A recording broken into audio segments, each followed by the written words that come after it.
Dior subsidiary under administration after Italian labor probifist. It was Alvaro Martini, then a company belonging to Giorgio Armani. Now one of Christian Dior's Italian subsidiaries stands accused of working with Chinese-owned companies that exploited and mistreated workers, plunging the once unimpeachable ethics of made-in-Italy luxury into further doubt. And not just accused, either. On Monday, a Milanese court ordered that manufacturer's Dior be placed under judicial administration for 1 year, similar to Giorgio Armani operations in April and Alvaro Martini in January.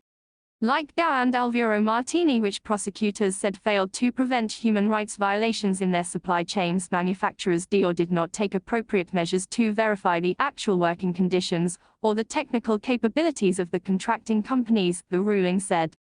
The company will still be allowed to make Dior-branded handbags during the time, albeit under the oversight of a special commissioner. LVMH Moet Hennessy Louis Vuitton, the French conglomerate that owns Christian Dior, did not respond to a request for comment.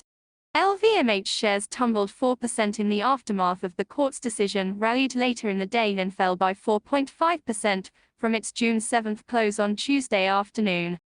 The Dior investigation, which began in March, focused on 4 factories as operations: David Alberterio Milano, New Leather Italy, and Pelletteria Elisabetta Yang, now all suspended, that together employed 32 workers on the outskirts of Milan, 2 of whom were in Italy illegally and 7 without official documentation.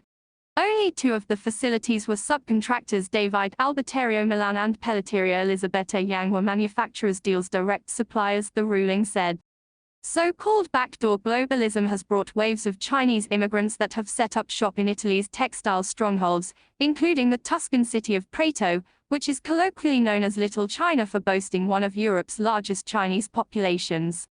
The Chinese-run businesses have outcompeted their native Italian counterparts in terms of speed, productivity, and price, though some of that success appears to have come at the cost of labor and workplace standards that margin-sensitive buyers may be willing to overlook, or at least not interrogate too much, particularly if subcontracting is involved.